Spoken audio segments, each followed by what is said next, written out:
Magandang araw po sa inyo lahat. Ako po si Banat Bayat. Ito na nga, pag-usapan na po natin ng mga mainit na issue. Naku po, Malacanang Umamin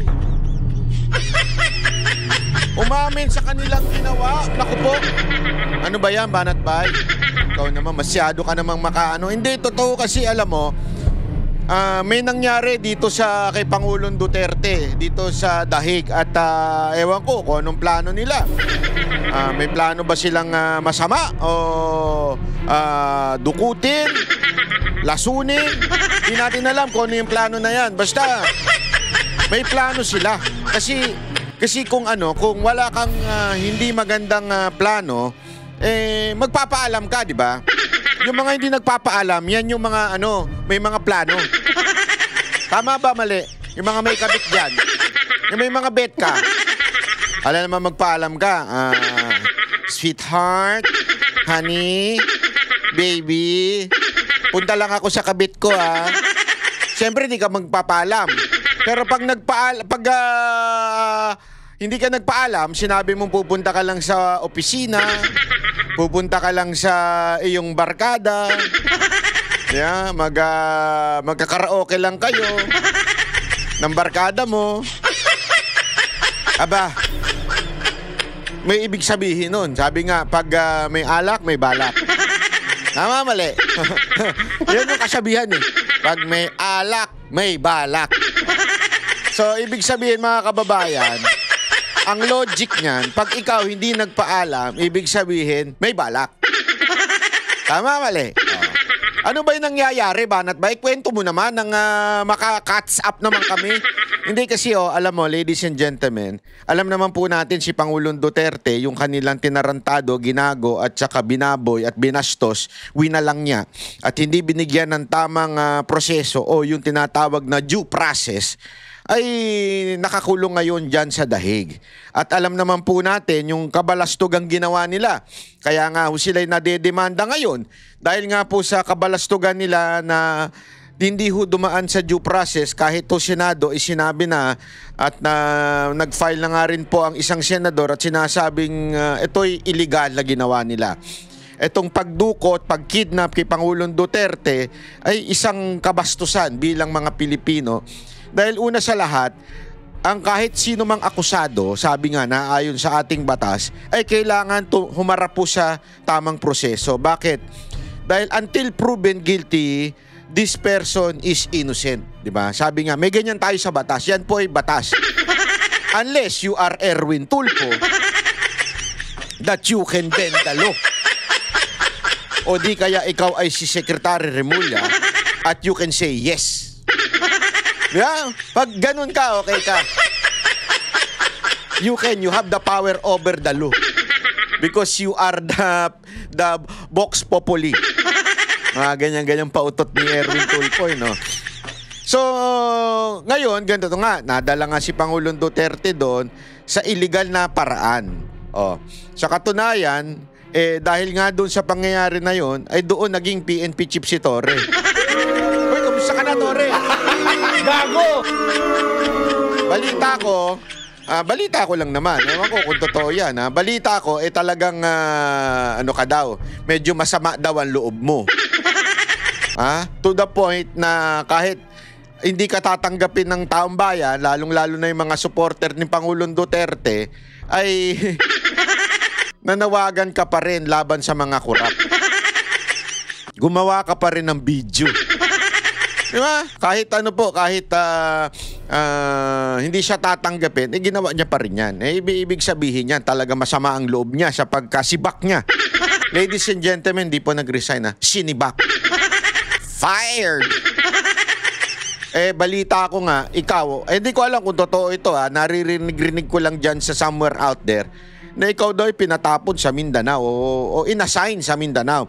Kasama ng iyong matalik na kaibigan na si Pajardo. Totoo ba yun? Totoo ba yun na itinapong ka dyan sa Mindanao? Kaya bitter ka daw. Ewan ko kung totoo yun, Pero kung ako sa'yo, Torre, it's time to talk. It's time for you to say, ilahad mo na ang lahat ng sinabi sa'yo. Diba?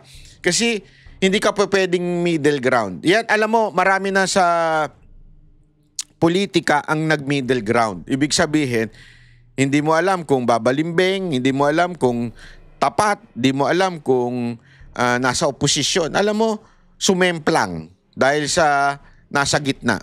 Mahirap po yan. Subukan mo.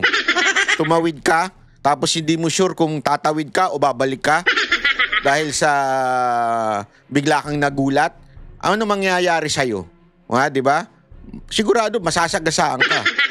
Kasi nga, alanganin ka nasa gitna ka eh. So, it's either you run towards the other side or you go back. I don't think you can go back.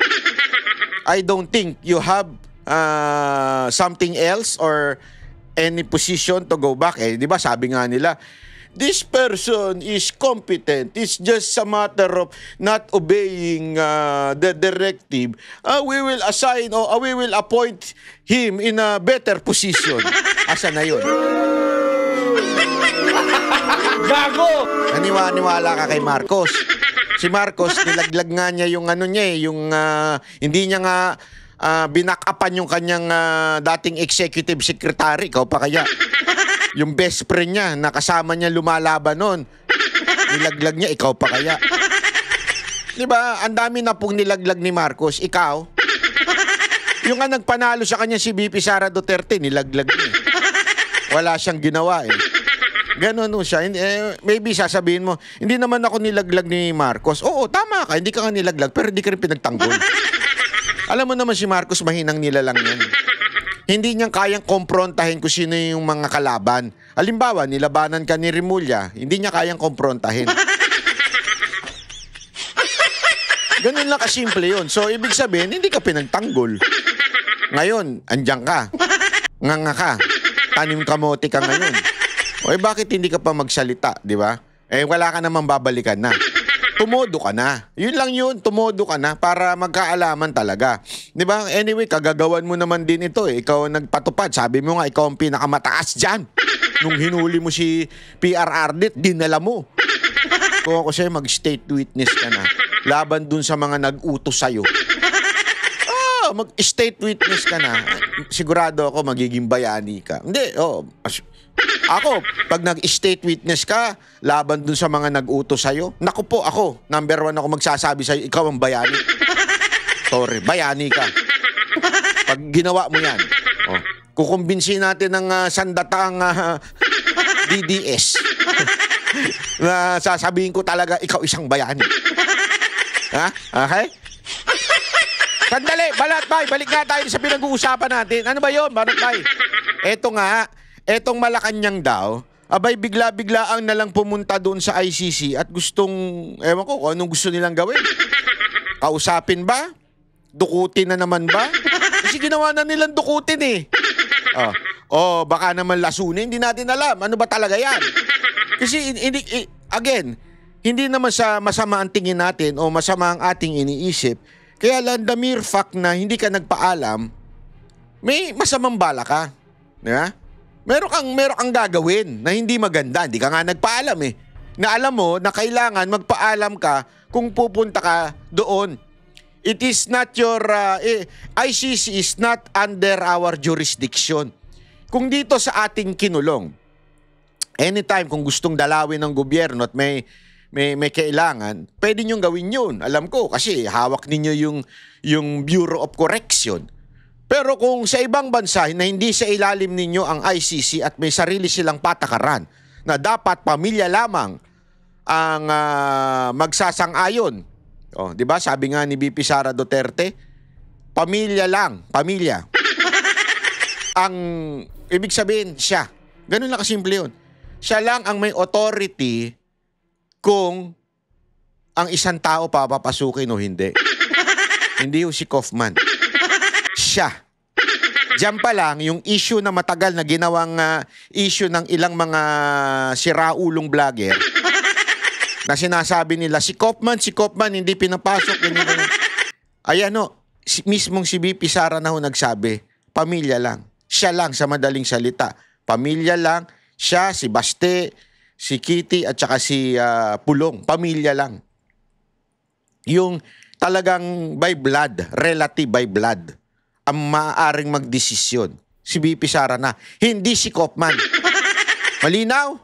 O sa mga sa mga nabiktima ng fake news. Malinaw po 'yan, ha. Si BP Sara. O, pakinggan natin. Naglabas. Oy, sandali lang, wala yung video. Daldal ka kasi ng daldal banat bay. O, ito yung video. Sandali, baka mamaya ibang video ilumabas na ito. Delicates. O, ito. Ayan. O, pasok, banat bay! Ng pahayag si Vice President Sara Duterte hinggil sa natanggap nitong impormasyon mula sa Malacanang na nagsasabing nagsumite ng ulat ang Philippine Embassy sa The Hague kay Pangulong Ferdinand Marcos Jr. kaugnay ng kalagayan ni dating Pangulong Rodrigo Duterte sa ICC Detention Facility. Ayon sa pangalawang Pangulo, walang pahintulot mula sa pamilya Duterte ang umano'y welfare check kung saan nakapanayam ng mga opisyal ng administrasyon ang kaniyang ama. Giit ni VP Duterte, pang-aabuso ito sa patakaran ng consular visit at inilalagay nito sa panganib ang buhay at kaligtasan ng dating Pangulo. Babala pa nito, mananagot ang ICC, gayon din ang administrasyon ni Pangulong Marcos Jr. kung may masamang mangyayari sa kanyang ama. Anya, hindi kailangan ni dating Pangulong Duterte ang ganitong klase ng pagbisita dahil ang pamilya nito mismo ang nag-aalaga at kumakalinga sa kanya. Sa ngayon ay inaantabayanan pa ang reaksyon ng Malacanang hinggil dito. Ayan. Okay. Ito. Ano ba muna yung pahayag? Okay? Ano po ba muna yung pahayag ng ating Vice Presidente na soon to be the President of our country? Excuse me po. Ayan. Ito. Hindi ko po kasi nailagay. Ilalagay po natin para mas maganda ho, ha?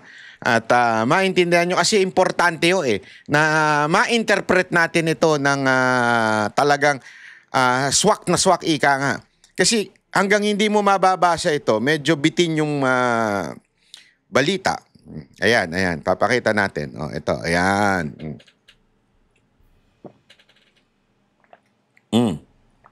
Ayan po ang statement. At syempre, para mas maiintindihan ng taong bayan, atin po itong tatagalugin, ha?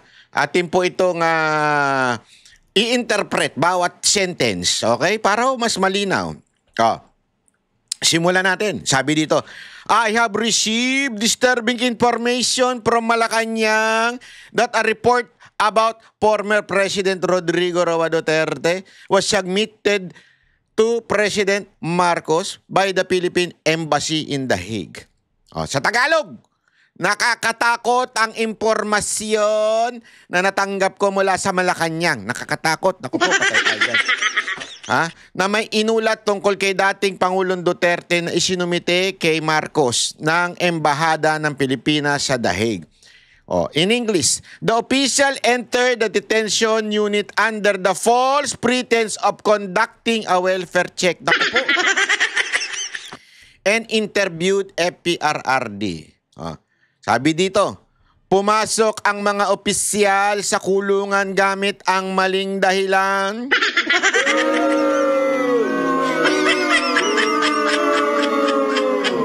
Nako, fake news na naman itong Malacanang. Alam mo naman, mula nung naupo dyan si Yusek Ler, talagang dumami ang fake news dyan. Maling impormasyon na magsasagawa ng welfare check at in-interview si PRRD. Gago! Alam na nga natin, di ba, nagkakaproblema nga po dahil sa kanyang kalagayan, yung kanyang memory ay wala na nga, nahihirapan na nga dahil sa kanyang kalagayang health status diyan. Bakit in-interview? Remember, di ba, there is a law that says whatever you say against you might be used, di ba, against you. Ang gulo nun Hindi, basta sabi doon, sa madaling salita yung Miranda rights, sabi, huwag kang magsalita, may karapatan kang hindi magsalita kasi ano man ang iyong sasabihin ay maaaring gamitin laban sa iyo sa korte. So, delicate ho yun, mga kababayan. Di ba? Delicate ho yun. na maaring yung mga interview na ito ay gamitin sa kanya laban sa kay Pangulong Duterte at gamitin dyan sa korte sa ICC na dapat ay laging may kasamang abogado. Oh. Gago! Ang ina rin itong Malacanang, no? Hindi, alam mo kung bakit? Dinukot nyo na nga si Pangulong Duterte sa maling paraan, tapos eto na naman kayo. Ipro-prosecute nyo sa maling paraan na naman, di ba? Gago! Oh, the said official clearly, sabi, abuse the rule of detention unit concerning consular visits. Malinaw na inabuso ng mga daturang opisyal ang patakaran ng kulungan tungkol sa mga pagbisitang konsular. Naku po, patay. Gago! Since the month of March, there has always been at least a family member or two that visit former President Duterte almost every day precisely to guarantee his well-being and humane treatment.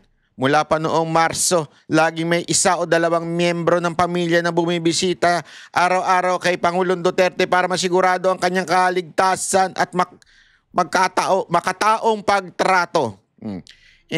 Sunod, the permission given by the ICC in allowing the agents of the very government that abducted FPRRD, ito yung abducted, to intrude upon him without seeking permission from family member who are in The Hague places his life in safety and imminent danger. Gago! Ang pahintulot na ibinigay ng ICC na payagan ng mga ahente na mismong gobyerno na dumakip kay FPRRD na lapitan siya nang hindi humihingi ng pahintulot sa mga kapamilya na nasa dahig ay naglalagay sa kanyang buhay at kaligtasan sa matinding panganib.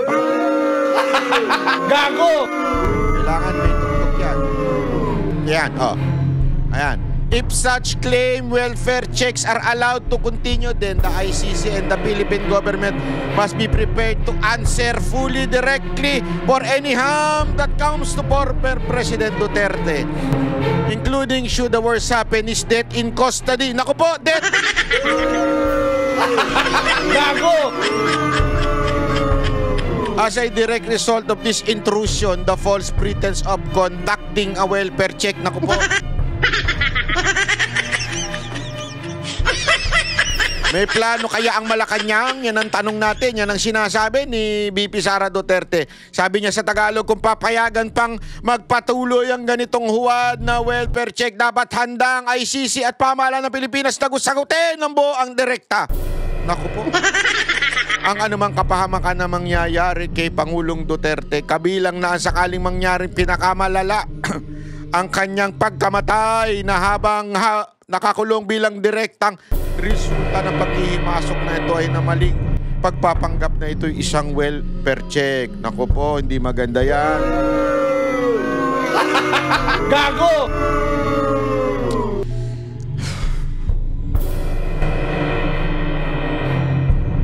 Malacanang, may balak ba kayong ganunin, itsugi si Pangulong Duterte?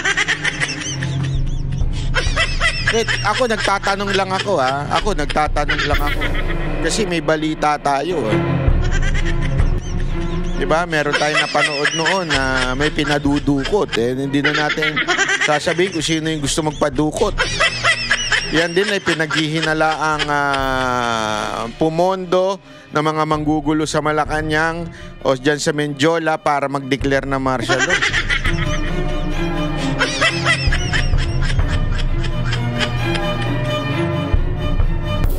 Ano pa? Dagdag. These are nothing but orders of President Marcos disguised as consular function and we strongly object to such visit. Ito'y walang iba kundi ang mga utos ni Marcos na tinago bilang mga konsular na tungkulin at mariin namang itinutulan ang mga ganitong pagbisita.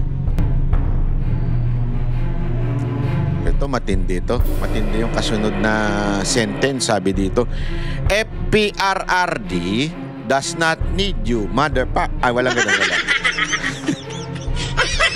Dapat may ganun eh. FPRRD does not need you, mother, father. Ganun. Gago! Our family will take care of him. Hindi kakailangan ni Pangulong Duterte at ang pamilya namin ang mag-aalaga sa kanya. Ha? Gago! Ito si Marcos, alaga. Ito tuloy ang balik sa'yo ni Pangulong Sara Duterte, sabi niya dito. President Marcos should know that we have several overseas Filipinos around the world detained, distressed, abandoned, or neglected who have not had the benefit of single welfare check from the Philippine government. Kayong mga OFW magpapatunay niyan, di ba? Kayong mga OFW magpapatunay niyan na kayo ba ay naaalagaan. Kasi sinasabi dito, dapat malaman ni Marcos na marami tayong mga Pilipino sa ibang bansa nakakulong, nagdurusa, pinababayaan o kinakalimutan na hindi man lang nabigyan ng kahit isang welfare check mula sa pamahalaan ng gobyerno. Gago! Alam mo basta mamaya. Oh. They need you, but you have failed them. Oh. Kailangan kanila ngunit nabigo mo sila. Naku, patindi ito. Oh. We Filipinos deserve better. Kaming mga Pilipino'y nararapat sa mas maayos. Oh. Sabi dito, Sara Duterte, Vice President of the Philippines. Translation, Sara Duterte, Pangulo ng Pilipinas.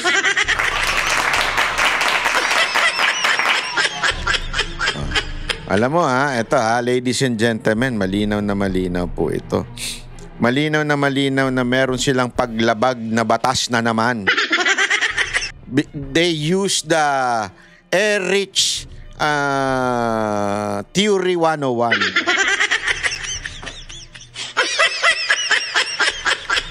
Sometimes, the law should be bent.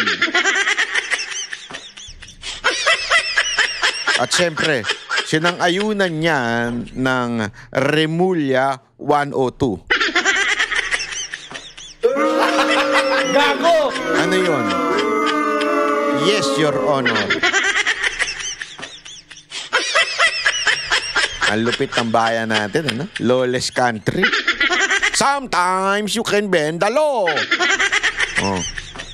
Because of the Vox Populi.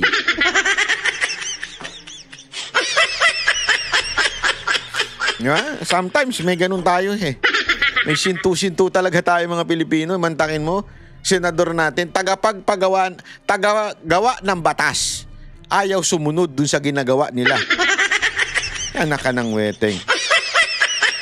At yung tagapagpatupad ng batas, ibang batas ang ipatutupad. Gago! Saan ka naman nakakita ng gayon? Only in the Philippines. Kaya tuloy, ito nangyayari ngayon kay Pangulong Duterte. Mukhang may extrajudicial na naman silang ginagawa dito. Di ba? Kasi again, only the family, sabi nga, only the family can approve kung sino bibisita. Only the family. Wala nang iba. Kung sino man ang sinang-ayunan, yun lang, wala nang iba. Pamilya lang. Hindi ho si Kaufman, hindi ho yung iba pang abogado, hindi po yung prosecutor o kung sino man. Yung lamang pong pamilya. Bakit hindi kayo nagpaalam? Malacanang. Di ba? Yan ang tanong eh. At ladies and gentlemen, sumagot ang Malacanang. Wag kayo. Bakit kanyo? Sumagot ang Malacanang at ang kanila pong sagot ay hindi nila dininay. Naku po. Ayan po. Sabi, PNA, mismong sa ahensya ng PCO yan. BP Duterte's OFW neglect allegation. Big lie. O banat bay, sabi mo, hindi sumagot. Oo, hindi sumagot. Bakit kanyo? O ayan o. Hindi naman niya sinagot yung tungkol sa pagbisita at hindi pagpapaalam at yung balak o yung pagdududa ni VP Sara Duterte merong gagawing masama kay Pangulong Duterte. Hindi sinagot na Malacanang yun. Ang sinagot lamang na Malacanang, ayon mismo sa kanilang pahayagan, ay yung akusasyon lamang ni VP Sara Duterte na hindi inaalagaan ng OFW. Gago! Tandaan ninyo ha, 3 yung akusasyon ni VP Sara Duterte dito. Number 1, hindi kayo nagpaalam. Number 2, may masama kayong balak. Number 3, alagaan nyo o ninineglect ninyo ang mga OFW natin. Dun sa 3 na yun, isa lang ang dininay. The rest, hindi ho dininay. Gets nyo? Isa lang po ang dininay. Ito lang. Yung dumalaw kayo, hindi nyo dininay. Yung may plano kayong masama, hindi nyo dininay. Ito, dininay nyo. Yung yung nagsisinungaling, ika nga, na merong hinineglect ng OFW. Hindi ko sinasadya yun ha, kasi nagbilang tayo. Baka sabihin nyo, sinasadya ko yun. Hindi ko sinasadya yun. Talagang 3 lang. 1, 2, 3. O, ganun.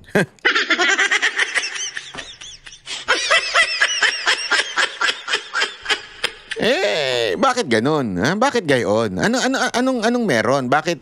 Hindi, kasi, alam mo, kung magpapaalam naman, posible naman payagan kung sasamahan ka ng abogado. Alam mo yon, kung kakailanganing tanungin, samahan ng abogado. Kasi in the first place, kasi baka sasabihin nila, gina-justify nila, hindi kasi we need information regarding the case, blah, blah, blah. Oo, you can do that. But since you did it illegal, o illegally, hindi mo magagamit sa korte yan. Di ba? Hindi mo pwedeng sabihin. At syempre, alam mo yun, sigurado naman ako, maaring memory lang ni Pangulong Duterte ang minsan nagkakaproblema, pero hindi naman po siya pipirma dyan at magiging sinumpaang salaysay niya yun. Diba? At saka sa ano yan if there is a trial going on, hindi pwedeng kausapin ng abogado sa labas. Yung ina-accuse nila. Halimbawa ako, yung abogado ni Zaldico, hindi pwede akong kausapin at tanungin tungkol sa kaso. Hindi pwede yun. They can only do that, yung mga cross-examine, through the court. Di ba? Hindi pwede yun. Kakausapin ako, tapos tatanungin ako, tapos lahat ng sasabihin ko gagamitin sa korte. Hindi pwede yun. Ilalaban namin yun na that's illegally acquired. Tama, mali? So anong balak? Kasi nga, alam nyo, napakahigpit ng ICC, ha? Eto, kay kwento ko sa inyo. Di ba galing tayo doon? Nagpunta tayo doon, Nagpunta tayo doon sa ICC. Biglang umulan. Dalawa lang naman kami doon. Alam ko si Alvin yung kasama namin. Dalawa lang naman kami. Biglang umulan. Pumunta kami doon sa waiting shed na, syempre, kasi umuulan di ba? Tapos, may lumapit sa amin, sabi sa amin, sorry, are you from ICC? Sabi ko, no, why? Hindi po. Sabi ko lang, sabi ni si Alvin na nakipag-usap, parang hindi. Because this area is for the employee of, ganon sila kahigpit, di ba? Kita mo na umuulan, putangin na ka. Gaganunin ko sana Hindi ko syempre ginagawa. Sa utak ko lang yun. Alam mo naman yung utak ko, minsan madumi. Kita mo umuulan Gusto mo mabasa ako? Ano pa naman, sensitive pa naman bumbunan ko. Dahil kalbo, mabilis ako magkasakit.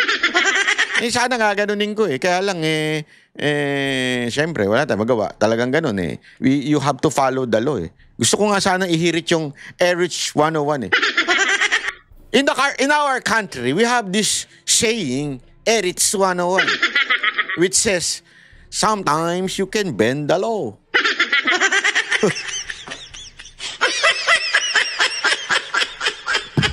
Yeah? Wala, baka sabihin nila, tangin. Who is that stupid Erich? Kasabihin siguro nila yun. Sabi ko, never mind him. It's just katang isip. Ano bang katang isip sa English? It's just the fantasy. Whoa, whoa.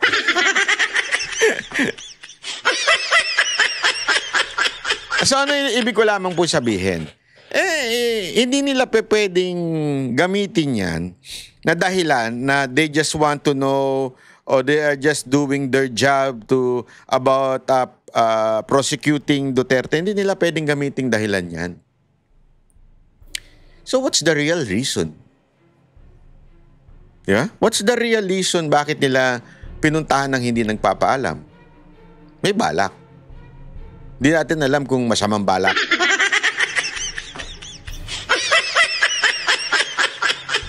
Basta ang sigurado tayo, umamin. Kasi kung hindi mo dininay, di ba? Umamin ka. Hindi mo dininay na yung akusasyon ni VP Sara Duterte na may plano kayong masama. Hindi nyo dininay yan. Ang dininay nyo lang ay yung about the OFW. Ibig sabihin, umamin kayo.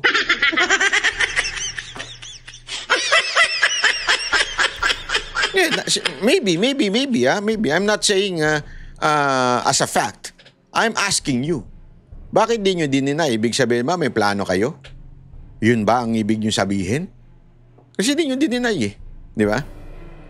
Ano, Auntie Claire? What's happening?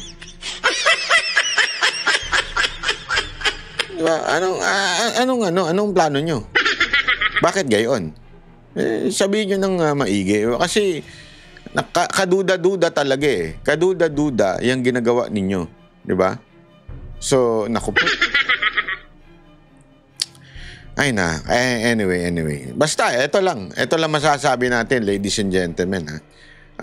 Maging mapagmatsyag tayo dahil lahat kasi gagawin nila eh. Lahat po gagawin nila para maipanalo ho ang 2028 na election. So, itong mga ganitong move, siguro, ewan ko, if they are seeing na, di ba, remember kasi obserbahan mo yung konteksto. Remember, isang araw lang in-announce ni Pangulong Sara Duterte na meron ng bansang tatanggap kay Pangulong Duterte. Natatakot ba sila na mailabas si Pangulong Duterte at maaari siyang gumawa ng mga video campaigning for his candidate on 2028? This is all politics, people of the House. Na maboost ang moral ng mga Duterte supporter. Natatakot sila kay Pangulong Duterte pag nagsalita siya. Maybe ganun. Kaya tuloy, the best way is for PRRD1 to stay in ICC forever or something happen to PRRD. Naku po, patay tayo dyan.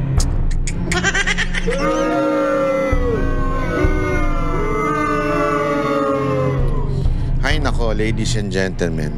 Alam mo, kakaiba talaga po itong mga pangyayari sa Pilipinas, ano?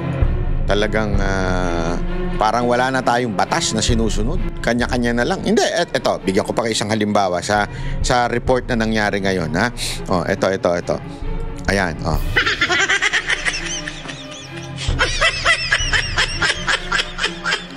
Ayon sa Batas PH, ayan, Batas PH, Ombudsman grants Boying Rimulya clearance. He has no pending case. Naku. Gago! Alam nyo, ladies and gentlemen, meron tayong nakita na sinertify mismo ng isa sa mga dyan sa Ombudsman na sinertify na meron talagang case kasi 'di ba nagsampa ng kaso. I think it was Baste Duterte and another person, 'di ba? Nagsampa ng case against Rimulya. So anong sasabihin ninyong may clearance? Pangalawa, mismong sabi nga ni Amy Marcos hindi pa tapos yung case niya. Bakit? Kasi may motion pa eh. 'Di ba? When you say may motion pa, hindi pa yon final and executory. Unless merong final and executory yung decision, that's the only time na final. Kaya nga may final and executory. Ala namang final pero walang hindi final. So, pagka may final and executory, yun yung final. Wala pa nga, may motion pa. Therefore, there is an existing pending case. Again, dito kasi hindi ko sinasabi conviction. Ang sinasabi dito, pending case. Is there an existing pending case? Obviously. So, what is this? Ganito nila sinasagasaan ang ating batas. This is an example of Erich 101. Sometimes you have to bend the law. Gago! At yung Remulla 102. Yes, we will bend the law. We can bend the law, di ba? Yan ang antindi talaga ng iba talaga ho itong bayan natin, di ba? Oh, ay nako. Anyway, ito pa. Panoorin natin ito ha. Matindi ito eh. Yan. Wait, chotomate. Ito.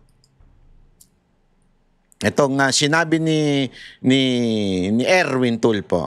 Anong dahilan niya? Kung sincere ka talaga and para maging credible ka, gusto mo tumulong sa gobyerno, isuli mo yung mga ninakaw mo. Yun dapat. But then what do you make of Senator Marcoleta's statement wherein he has a point here that it is not required under the law to apply for state witness? Sinabi ni Senator Marcoleta, restitution will be decided by the courts. Tama naman yung Ms. Karen, I don't disagree with that, what Senator Marcoleta said, di ba? Pero yung sinasabi ko lang naman, the DOJ, the Secretary said, baka pwedeng pakiusapan natin na parang kung sincere ka doon sa pagtitistigo, isoli mo yung mga ninakaw mo. Besides, sabi niya, yun ang dinasigaw ng taong bayan. That's what I was saying. So, parang the Secretary was saying, voluntarily, you surrender it. Kasi Ms. Karen, kung titignan mo, let's look at this. Magiging state witness ka. And if you become a part of the WPP Witness Protection Program, secured ka na, absuelto ka baka sa kaso kasi magiging state witness ka, titistigo ka eh. Hindi ka nakasama sa prosecution. Kung hindi mo susoli yung pera, nasa sayo na. So after the case, pupunta ka ng abroad, dahil state witness ka, tatago ka na, dala-dala mo yung pera ng bayan. Kaya I see where Secretary Remulla is coming from. Bago ka namin gawing state witness, ibalik mo muna yung pera, di ba? Kung talagang sincere ka. And that... Biglang kumabigo si Erwin Tulfo. Alam nyo, ladies and gentlemen, simpleng-simple lang naman po ito. Kasi may nabanood ako isang vlogger na may isinto-sinto. Hindi ko na lang babanggitin. Ayaw kong banggitin yung pangalan niya kasi dito. Kasi wala naman, hindi naman kilala yun eh. Irrelevant yung tarantadong yun eh. Sabi nung itong isang tansong vlogger, pakinggan nga natin. Sandali Kasi para lang, ayoko nang dito yon, ayoko nang ilabas dito yon kasi sabi ko nga sa inyo, pag sinto-sinto, hindi na dapat pinapansin yan eh. Kaya lang yung kanyang argumento yung kanyang argumento ang ating importanteng pag-usapan. Okay?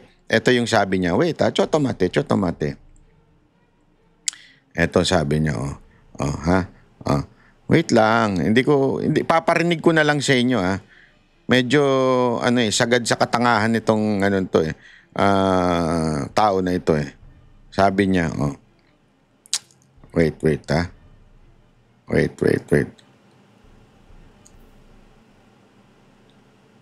Ayan. Dito kay Marcul. Ito.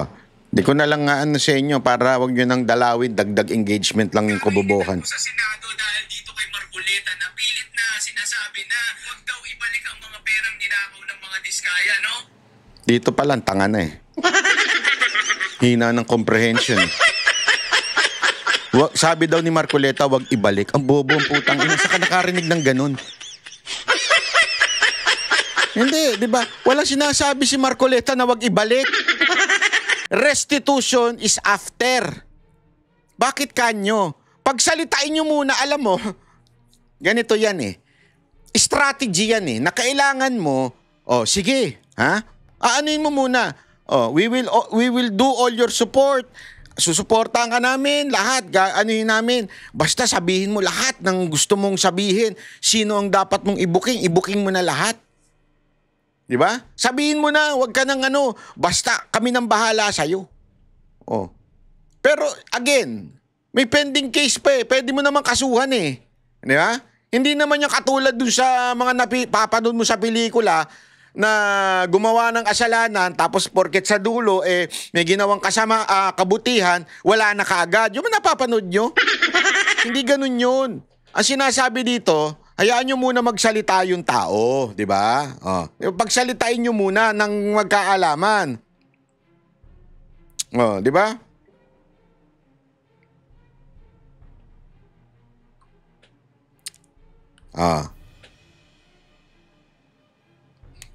Sana lang ito.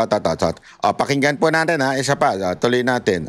Ito pa sabi niya. Ang mga perang ninakaw ng mga diskaya, no? Parang nakakaduda tuloy. May commission ba siya kapag hindi nabawi ang mga pera ng mga diskaya? Parang ganun po naiisip ng mga tao no?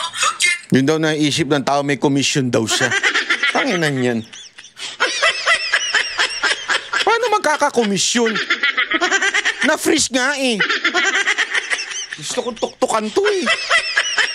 Alam mo yung mga ganitong vlogger, ewan ko ba kung saan nakakuha ito ng idea at mag-vlog sila? O sinong nagsabi sa kanilang magulang nila, nagsabing, anak matalino ka, mag-vlog ka na lang. Yahay mo si Banat Bay. Minsan may qualification din, huwag kang gagaya kay Erwin Tulfo. Ang ina naman eh, nakakabwisit. Paano magkakakomisyon kung i-finrist na nga yung accounts? Ano to, bibigyan ni Remulla? Tanda mo, finrist na. Si Remulla nagsabi, finrist na yung account. So, yung pera wala na. Freeze na nga eh. Anak ka ng weapon.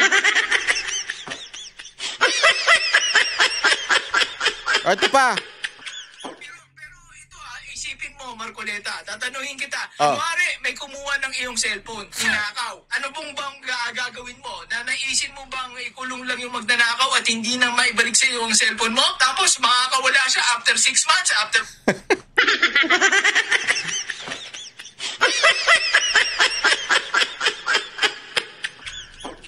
Ako may payo lang ako dun sa mga gustong mag-vlog Tangina na mag-aral muna kayo, pwede.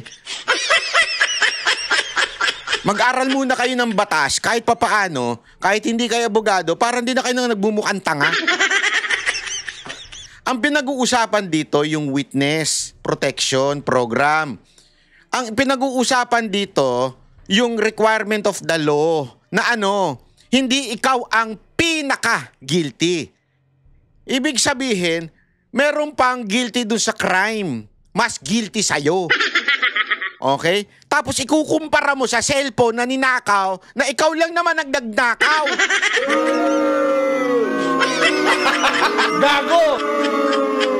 Di ba alam mo, ewan ko sa'yo tutoy medyo ka nga mag-aral-aral ka nang hindi ka nagmumukhang pitsu-pitsu na vlogger. Hindi mo pwedeng i-compare ang Apple dun sa Star Apple. Bakit ba? Natbay pareho naman silang may Apple.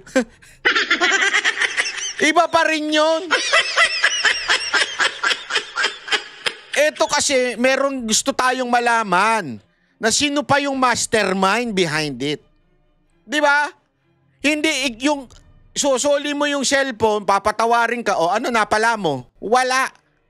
Nalaman mo ba may mastermind? Doon sa pagnakaw ng cellphone, magnanakaw lang ng cellphone, may mastermind pa. Utangin na yan. Nakakainit ng dugo itong mga ganitong tao eh. Again hindi natin pinapakita dito kasi ayaw na nating kawawa naman yung katangahan nitong vlogger natin. Inaano lang natin yung audio para yung kanyang issue tayo. Yun ang pag-usapan natin. Yung argumento niya ang tinatabla natin. Hindi siya. Malay mo, napag-utusan lang ito. Hindi natin alam. Kung malay mo, kung nabigyan lang ito, kaya ganito magsalita, di ba? Ayaan na ho natin. After 6 months, after 1 year, ganun po ba ang gusto mo? Ganun din po ba yung mga taong bayan? Bilyon-bilyon. No? Tapos igukulong mo si Magdiskaya. After 5 years, makakalaya. Tapos happy-happy na naman sila. Ganun po ba ang nais mo?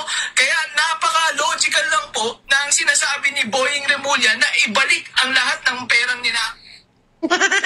Kasi daw makakalaya din.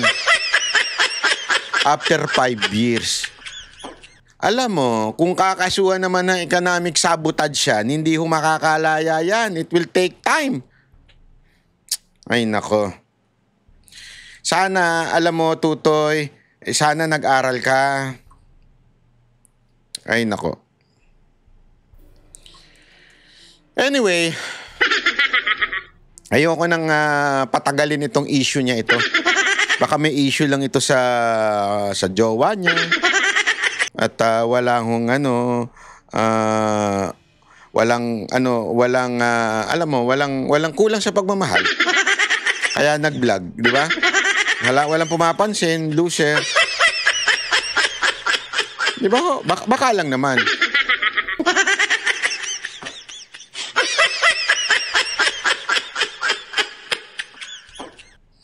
Sana lang mga ganito anuhin natin ha.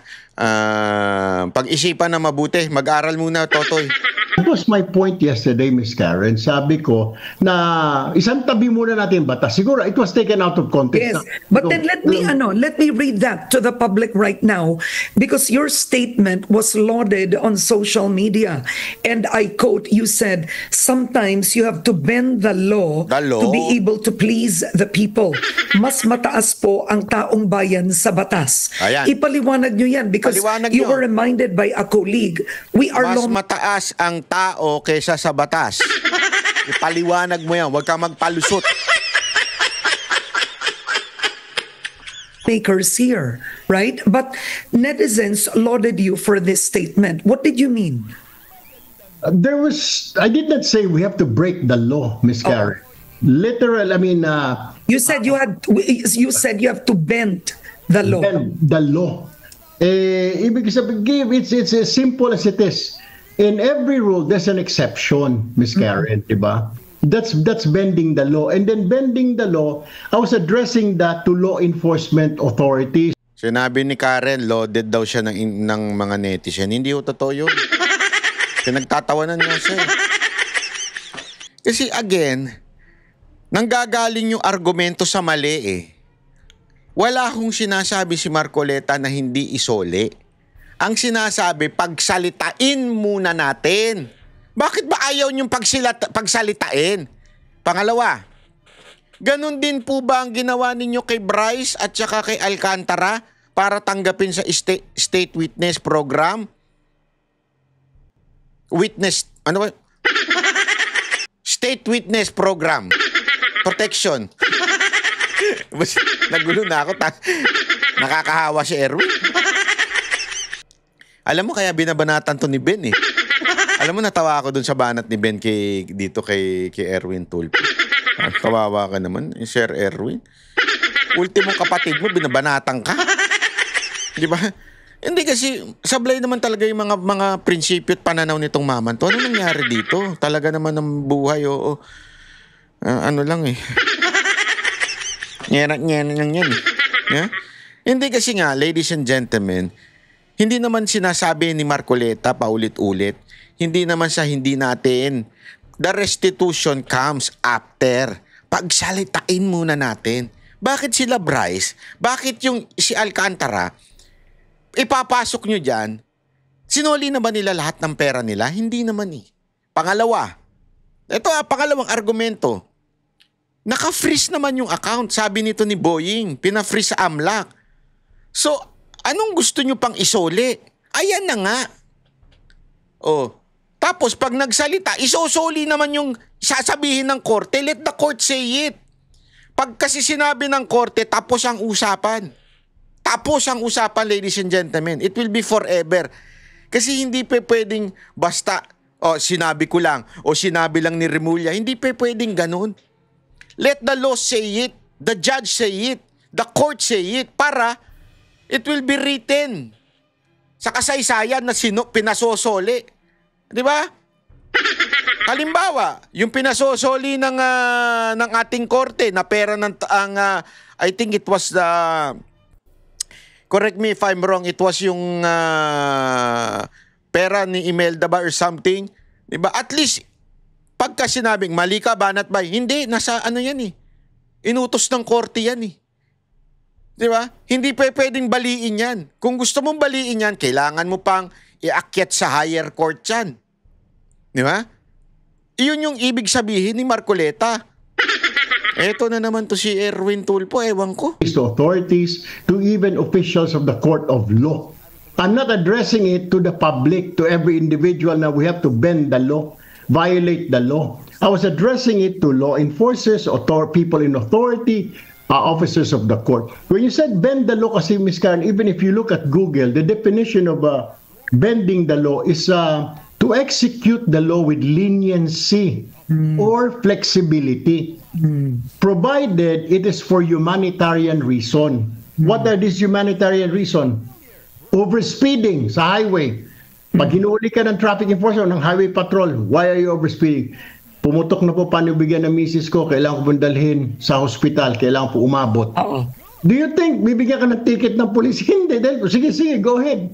Curfew, minor, okay? 18, 16 years old, bawal. Sa Manila ngayon yata, may curfew sila ng isang... Meron. Minor. Okay. Bakit ka nandito sa labas? Sir, nagtitinda po ako ng balot para may pangkain po kami ni mama dahil wala na po yung tatay ko. Ako na lang po buhay sana. Diba? These are the exceptions, Miss Karen. Diba? That's what I was talking about. Hindi yung bawat tao. Sometimes you have to bend the law for humanitarian reasons. And what did you mean in this particular sentence?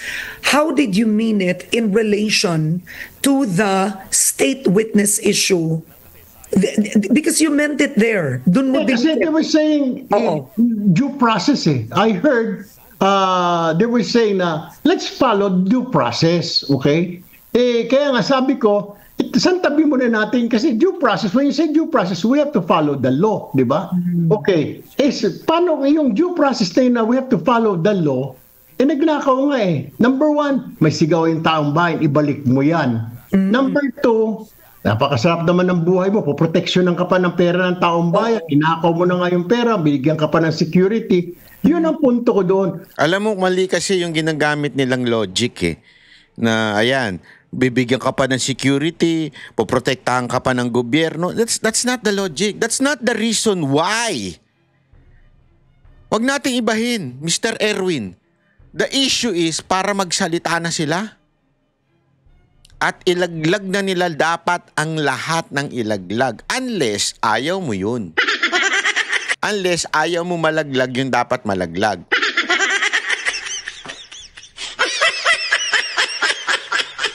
Dahil ba ikaw ay dating parang malapit na kaalyado ni Romualdez? Gago! Kasi sana kung the same treatment ang ginagawa ninyo kay Bryce at kay hindi pala, ano ba pangalan ng isa? Kalimutan ko na yung pangalan ng isa. Si Alcantara. Si Bryce Hernandez at saka yung si Alcantara. Di ba? Sana kung the same treatment ang ginagawa ninyo, hindi eh. Porket hindi nagbanggit si Alcantara at saka si Bryce kay Romualdez, okay lang sa inyo, go, go, go.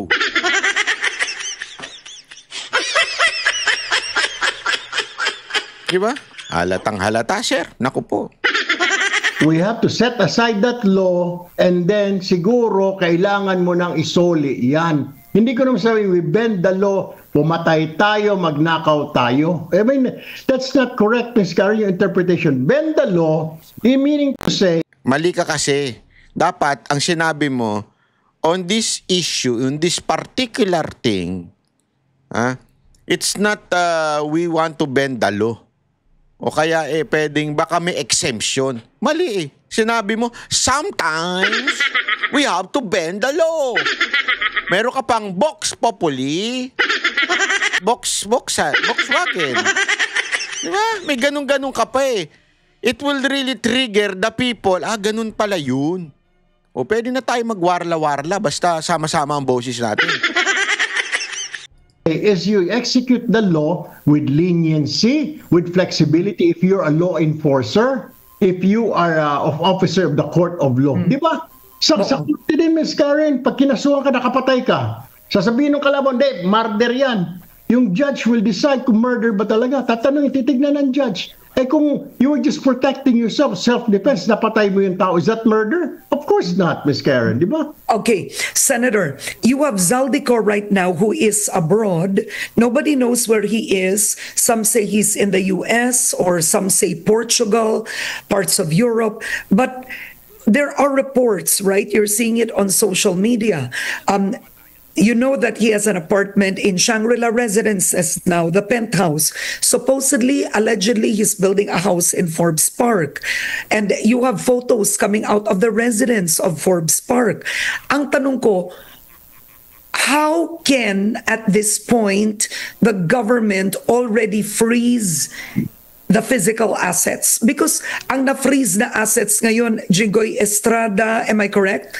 Kasama po ba si Zaldico sa na-freeze? That's according to the news reports I also saw yesterday afternoon, the mga online news ng mga media organizations na lahat ng kinasuhan ng DOJ nirecommend ng NBI sa AMLAC na i-freeze yung kanilang mga assets sa Miss Karen. Kasama yata dyan si Congressman Zaldico. Because the only thing that they can freeze are assets in the Philippines.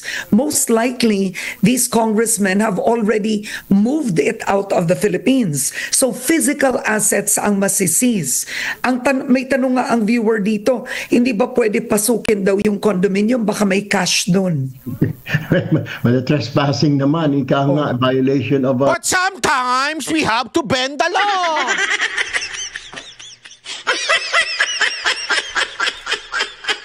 Bakit diyan ayaw niyong i-bend the law? Yung pinag-uusapan ni si Zaldico. Gago! Anak ng weteng talaga, oo. Ika nga, domain ang makakaso po doon sa mga... Unless the court grants a search warrant. Yun na nga kaya... Yun! Tama ka dyan, Karen! Tumama ka rin!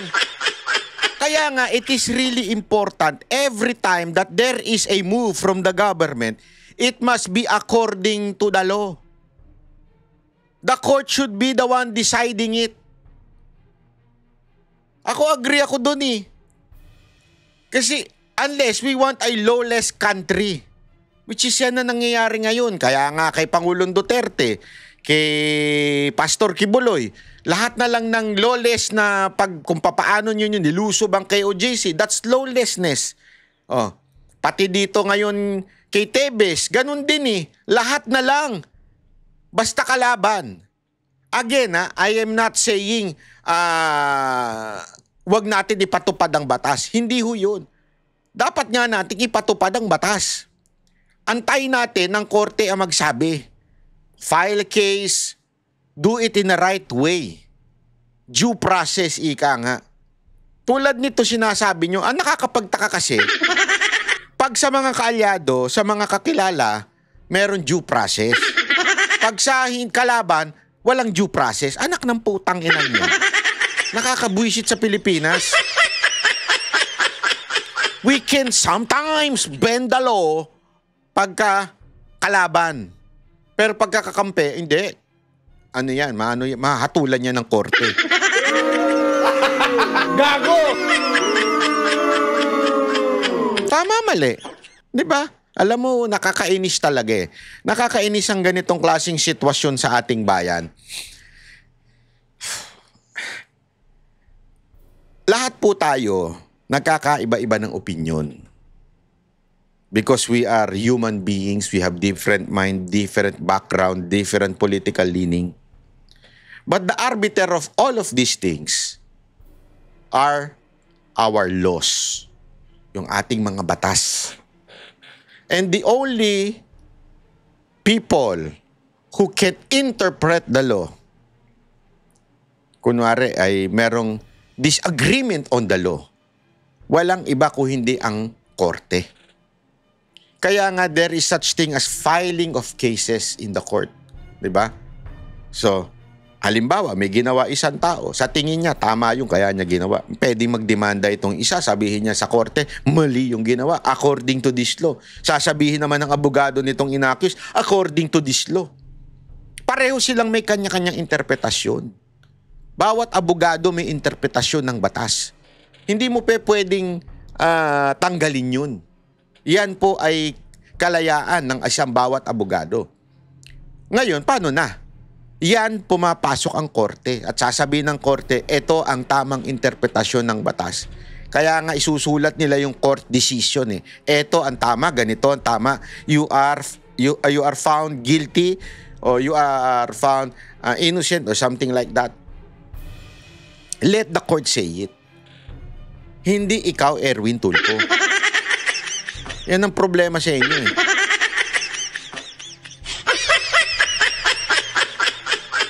Kaya ka nasasabo ng kapatid mo. Dahil sa mga ganyang estilo mo. How I wish la talaga pumasok din si Ben. Ano? Hindi ako, kasi ibang-iba ko kasi si Ben. Si Senator Ben, ibang-iba ho siya mag-isip sa mga kapatid niya. Kaya nga narinig kong ganyan sinabi niya. Sabi ko, parang si Aimee to. Sabi niya kasi, wag niyo akong tawaging Tulfo. Tawagin niyo akong bitag.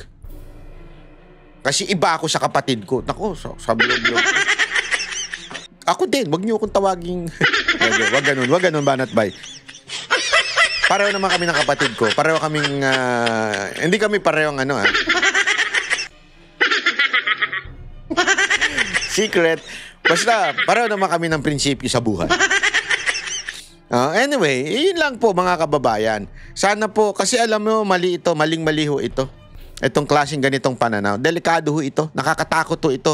Dahil people will interpret it na, sabi nga nung iba, paano kung magdesisyon ng taong bayan na wag magbayad ng tax? Delicate, delikado ho yun. I mean, again ako, oo ko doon, gusto ko yun, tangina nang mabawasan ng gastos ko. May palakwatsa ako, di ba? Kaya lang, delikado ho yun. Kawawa ho ang gobyerno. Hindi ho tatakbo ang mga empleyado. Kawawa naman.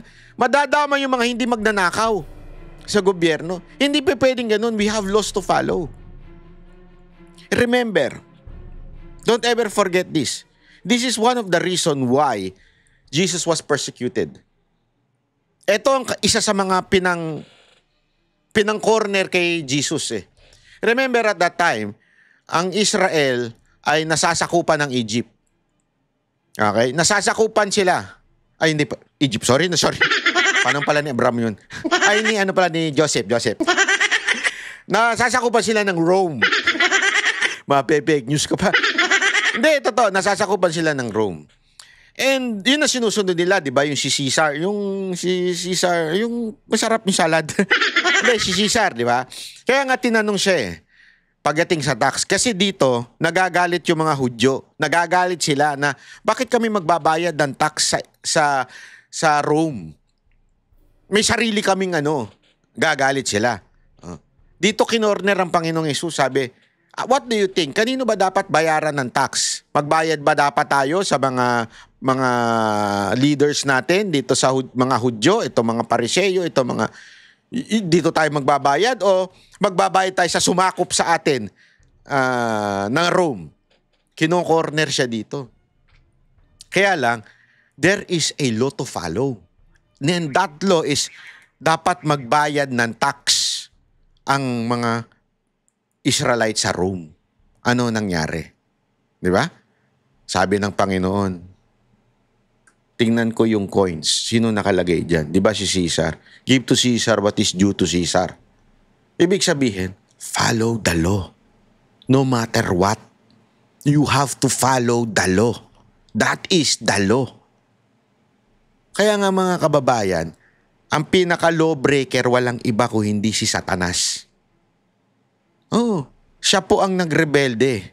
Siya po ang pinaka-nagrebelde po. At nakakalungkot dahil tayo pong mga Pilipino ay may mga ganitong leaders na tila parang iniengganyo pa na minsan kailangan i-bend ang batas. Hindi po. Hindi po tama yan, Sir Erwin Tulfo. No matter, sabi nga nila, hard or harsh ang law, we have to follow it. We have to follow it. Maraming salamat po. Ako po si Banat Bay.